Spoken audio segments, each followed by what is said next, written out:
Hello viewers, welcome. Today we are going to discuss detailed summary of the play Hamlet by William Shakespeare. The full title is The Tragedy of Hamlet, Prince of Denmark, written by William Shakespeare. So let's get started.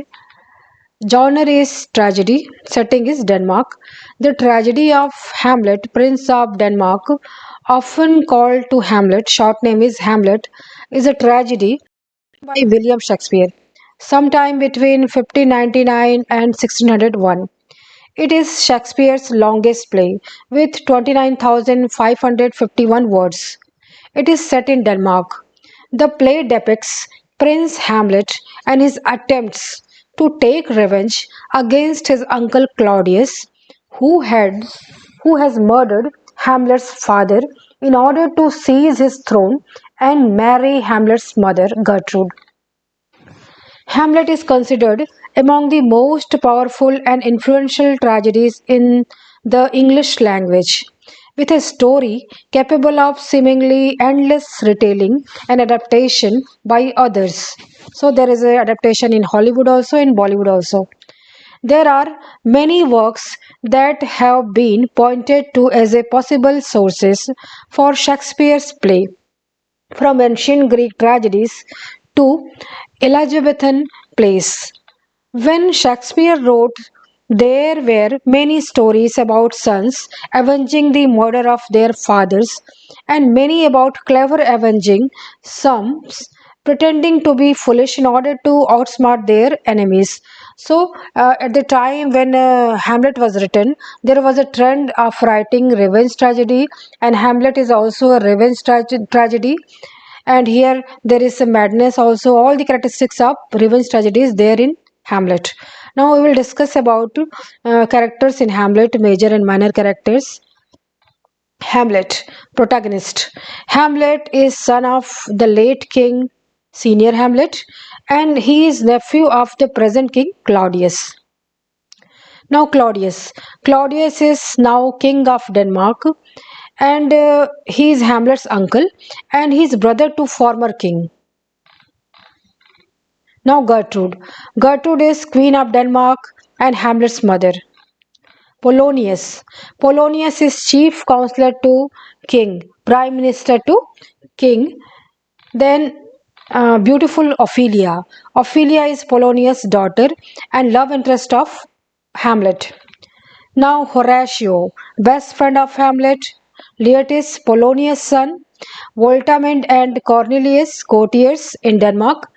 Rosencrantz and Guildenstern, courtiers and friends of Hamlet from University of Wittenberg.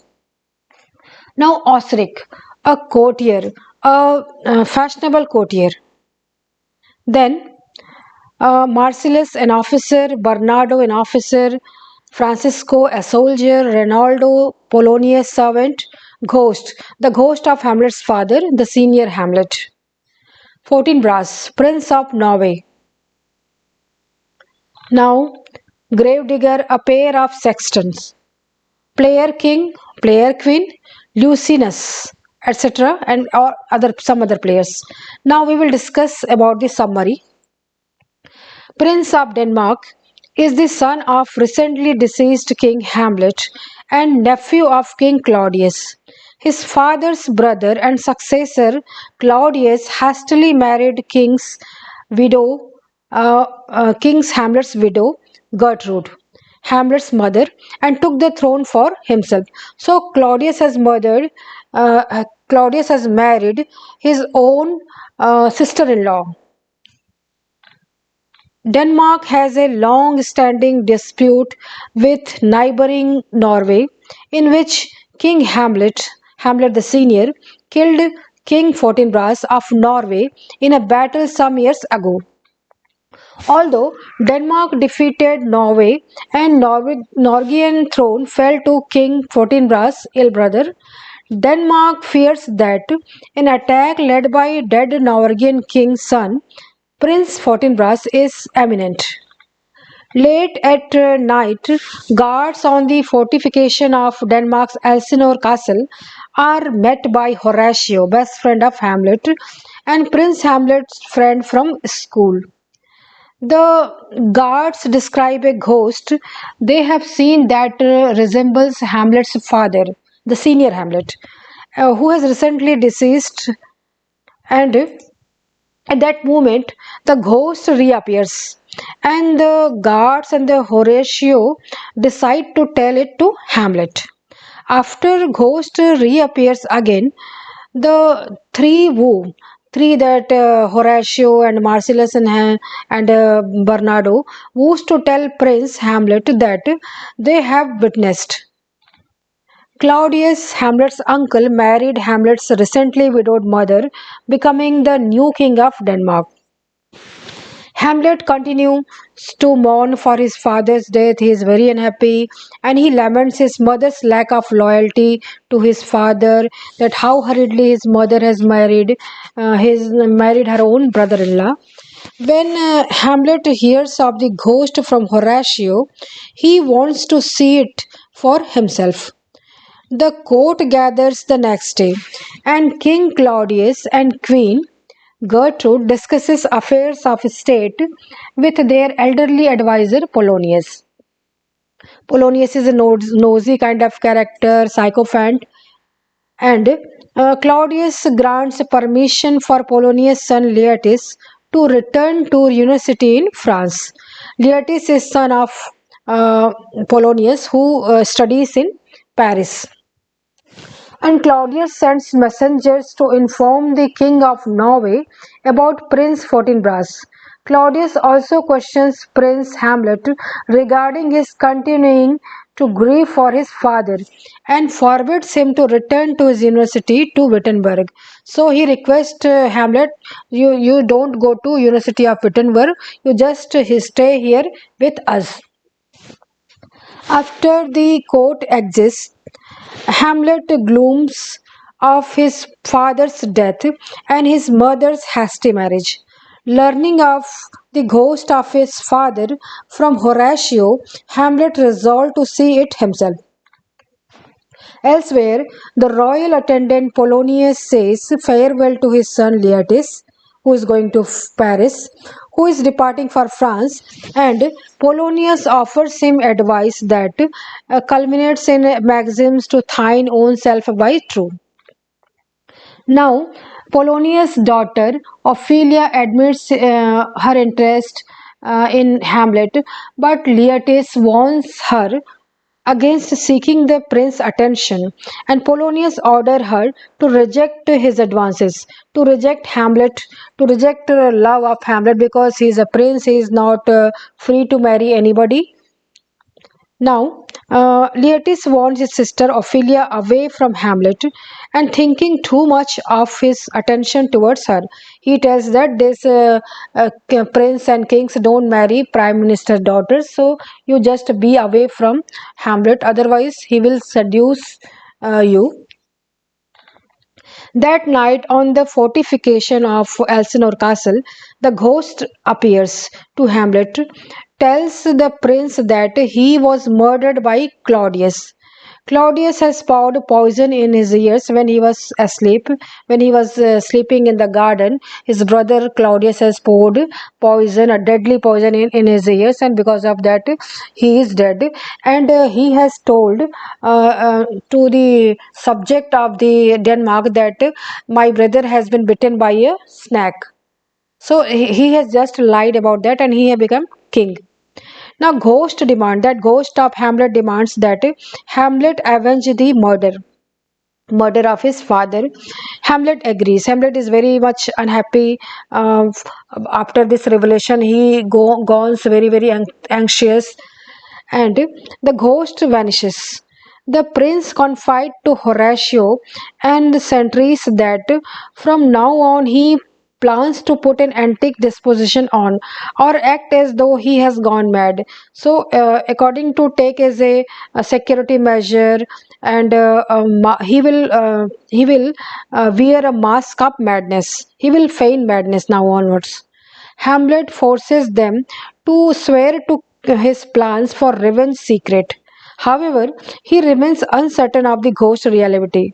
because he is uncertain that whether that ghost was just his father's ghost or some devil who has come in the form of his father. Now Act 2 begins. According to Hamlet's plan, Hamlet begins to act strangely. He is acting like a mad person. He rejects Ophelia. He scolds her. She rushes to her father, telling him that Hamlet arrived at her door the prior night, half undressed and behaving unpredictably. He was almost like a mad. Polonius blames love for Hamlet's madness and resolves to inform Claudius and Gertrude. So Polonius thinks that Hamlet is mad because Ophelia has rejected his love, and he must inform this matter to King Claudius. Claudius and Polonius, the royal attendant, spy on him. They had hoped to find the reason for Hamlet's sudden change in behavior but could not.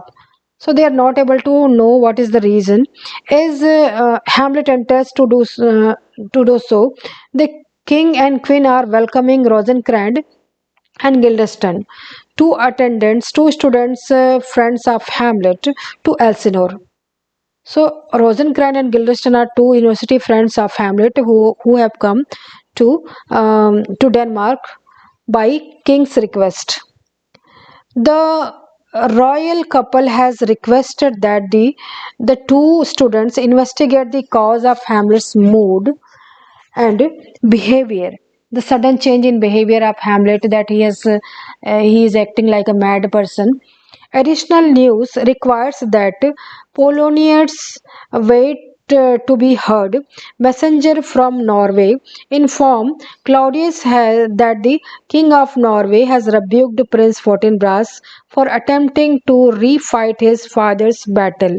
So that Prince Fortinbras has been rebuked by his uncle, who is now king of Norway, that don't attack Denmark. The forces that Fortinbras has enrolled to march against Denmark will instead to be sent against Poland, another country. So this Hamlet plays a whole international affair. The Poland is involved, England is involved, Norway is involved, Denmark is involved. So it is almost an international play. Though they will pass through territory to get there.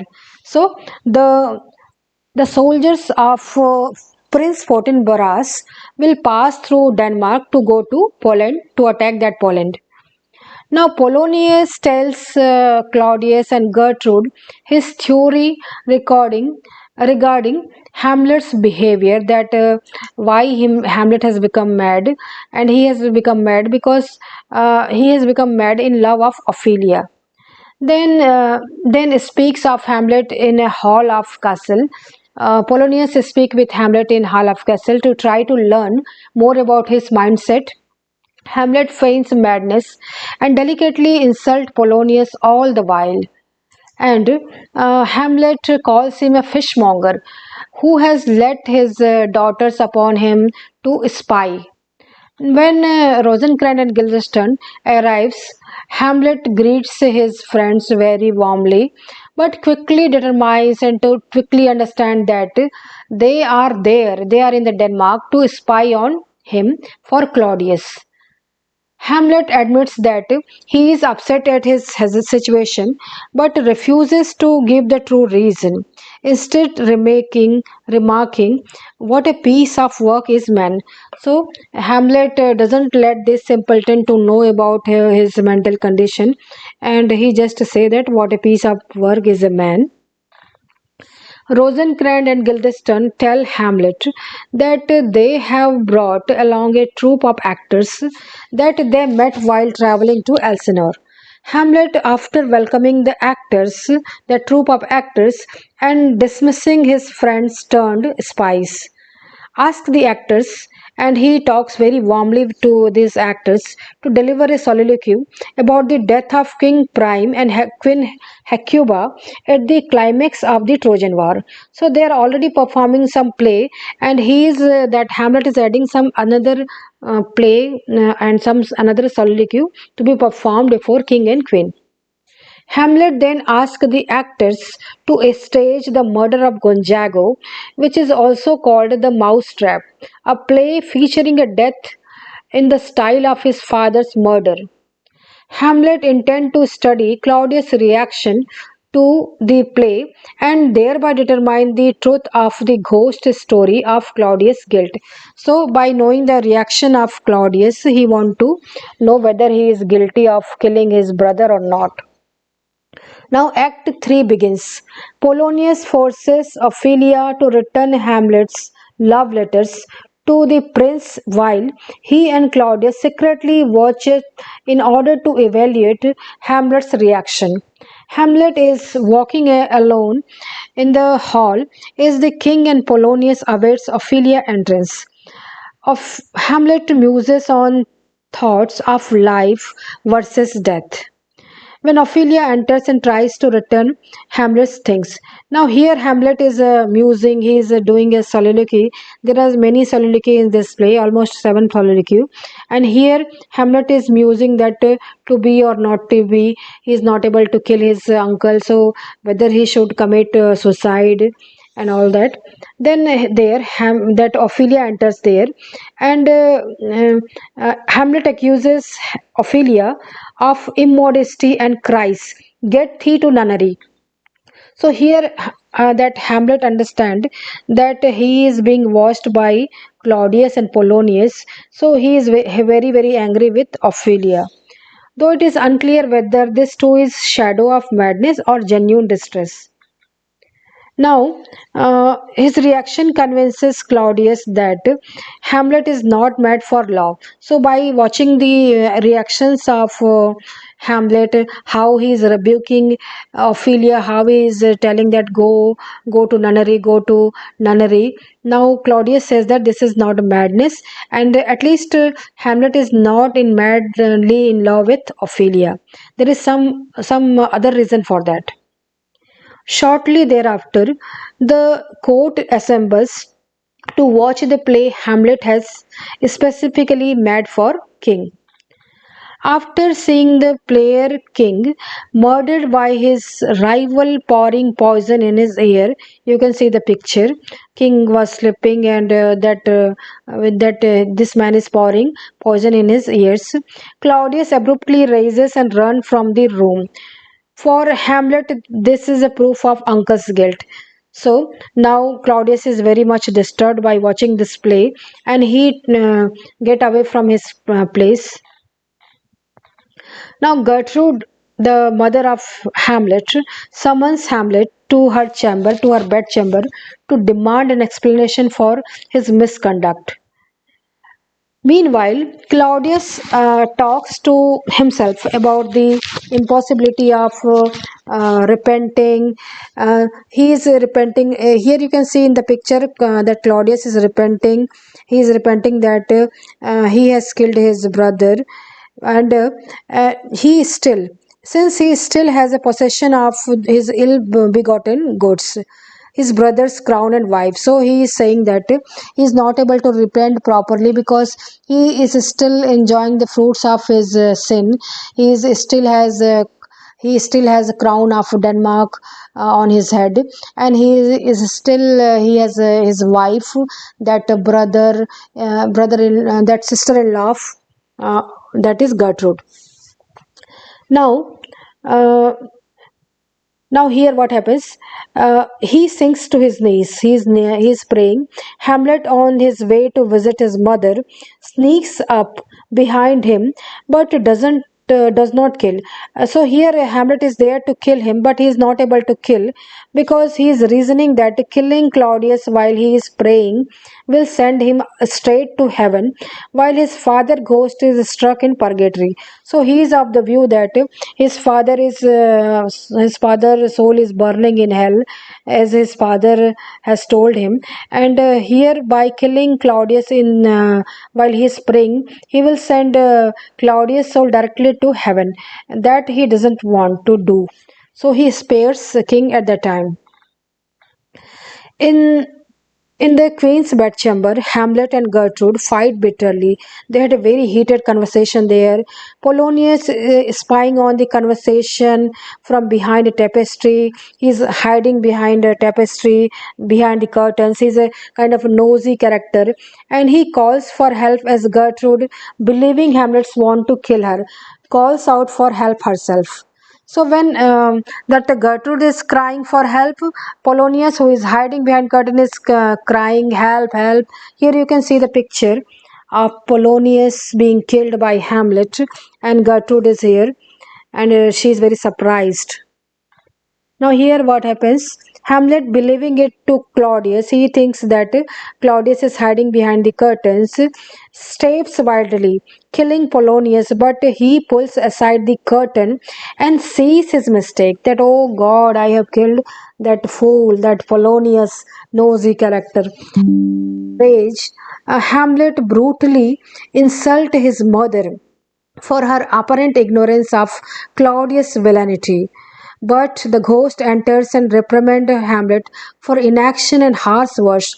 So, according to Hamlet, that Claudius and Gertrude has done incest, that marrying in own blood relations. So he accuses his mother of incest. Now, that ghost appears and he forbids him that don't kill Polonius or anybody else, just concentrate on killing your uncle. Unable to see or hear the ghost herself, Gertrude takes Hamlet's conversation with it as a further evidence of madness. She thinks that Hamlet has gone mad because he is talking to walls. After begging the queen to stop sleeping with Claudius, now that Hamlet is urging his mother, don't sleep with Claudius anymore, Hamlet leaves, dragging Polonius' corpse away. Here Hamlet is dragging Polonius' body, and he did that somewhere. Now now here Act fourth begins. Hamlet jokes with Claudius about where he has hidden Polonius' body. Here, King Claudius asks Hamlet where you have hid that body of Polonius. So Hamlet says he is at the dinner. What dinner? That Claudius asks, what dinner? Then Hamlet says he's at the dinner of worms. Worms are eating him. They are eating Polonius.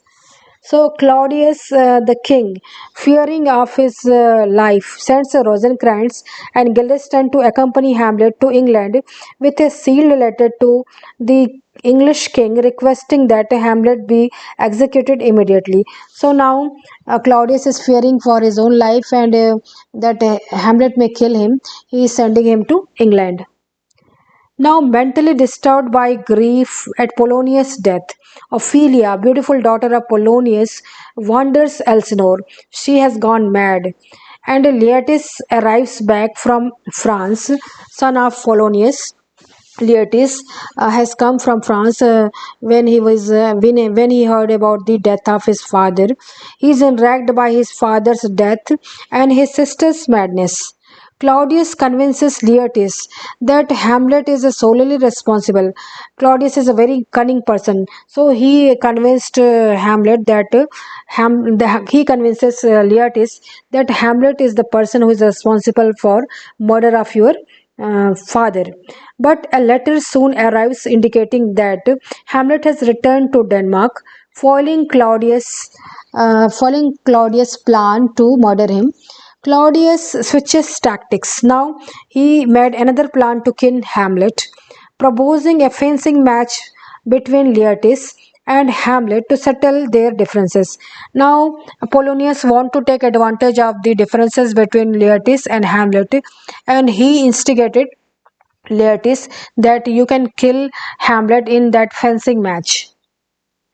Now Laertes will be given a poison tipped foiled, that rapier, that sword rapier, and if that fails, Claudius will offer Hamlet poison wine as a congratulation, so that he can do cheers with that cup.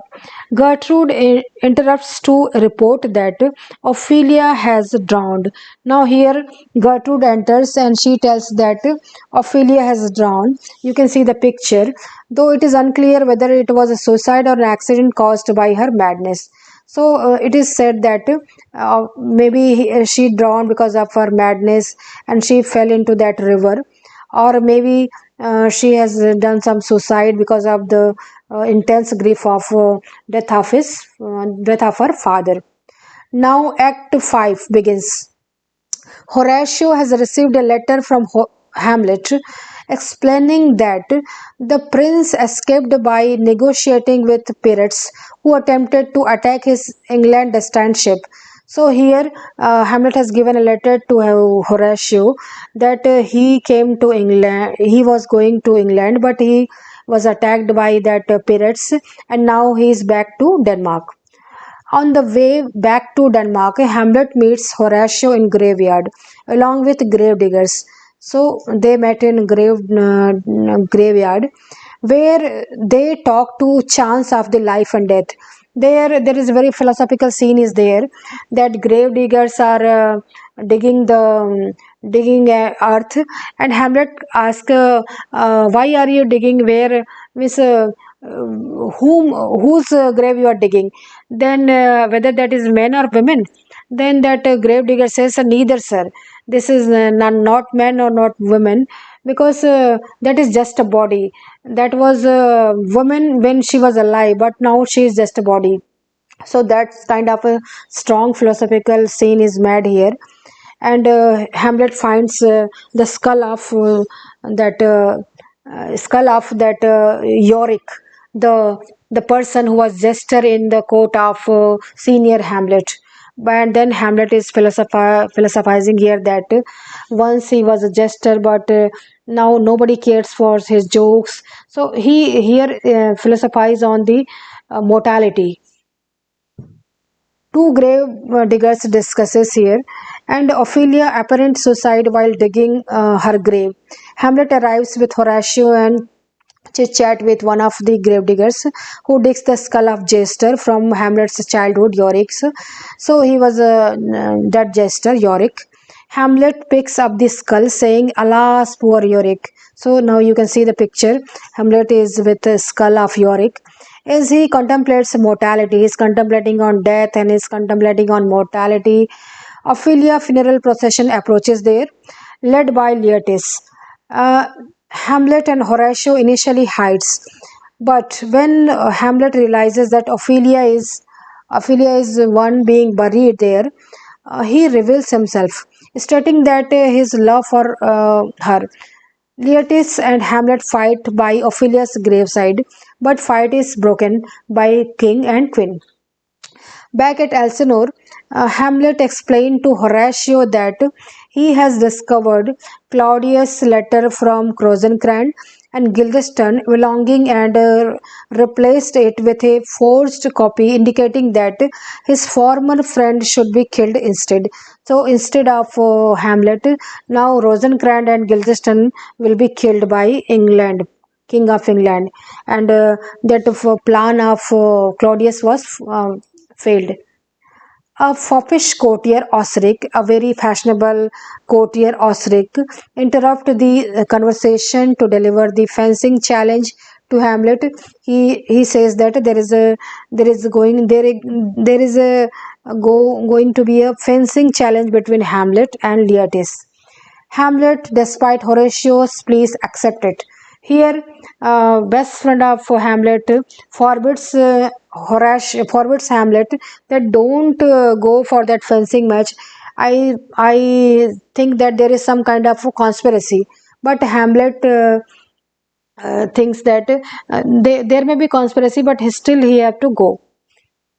Hamlet does not. Hamlet does well at first when there is now fencing match begins. You can see the picture, fencing match between Hamlet and that Leotis, and Hamlet is doing very well at first round, leading the match by 2 hits to none. Gertrude raises a toast to him using the poisoned glass of wine Claudius has set aside for Hamlet. So there is a poisoned glass, poison glass, which Claudius want to offer Hamlet so that he can die. But here Gertrude is being very happy that Hamlet is winning, so she drank from that glass, and now Gertrude is poisoned by that way. And here that Leotis is using the rapier, using the sword which is poisoned, so that he could kill that Hamlet. Claudius tries to stop Gertrude from drinking that wine, but it is too late.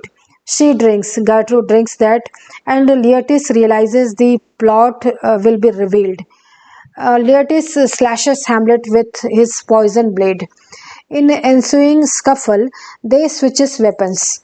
Now there is a switch of weapons, exchange of weapons, and that sword of that rapier of Leotis comes in the hand of Hamlet, and Hamlet wounds Leotis with his own poisoned sword. Gertrude collapses because of that poisonous wine, and claiming she has been poisoned, dies. In his dying moment, Leotis reconciles with Hamlet. Now reconciles that Leotis is now changed man, and he reveals Claudius' plan, that how Claudius has planned to kill you. Hamlet rushes at Claudius and kills him. And as the poison takes effect, Hamlet, hearing that Fortinbras is marching through the areas, names the Norwegian prince as his successors. Now that Hamlet is dying, he tells Horatio that that Fortinbras, the prince of Norway, will become prince of king of that Denmark, because together that Sweden, Norway, and that Denmark makes a Scandinavian country. So they are called as Scandinavian country. So now there is nobody living member in that royal family. So Prince Fortinbras will become that king of that Denmark.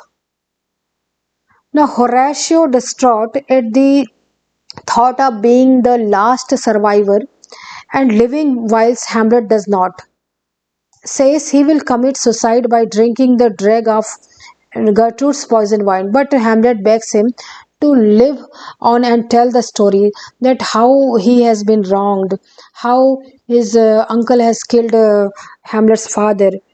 Hamlet dies in Horatio's arm, proclaiming the rest is silence. Fortinbras, that prince of Norway, who was ostensibly marching towards Poland with his army, arrives at the palace along with an English ambassador bringing news Rosencrantz and Guildenstern death. Now he is bringing the news that Rosencrantz and Guildenstern have been hanged by King of England, and Horatio promises to recount the full story of what has happened. And Fortinbras, seeing the entire Danish royal family dead, takes the crown for himself and ordered a military funeral to honor Hamlet. So there will be a military funeral in the honor of that Hamlet. So this was the story of Hamlet. I hope you like this video, and if so, please like my video and subscribe my channel. Thank you so much for hearing me so patiently.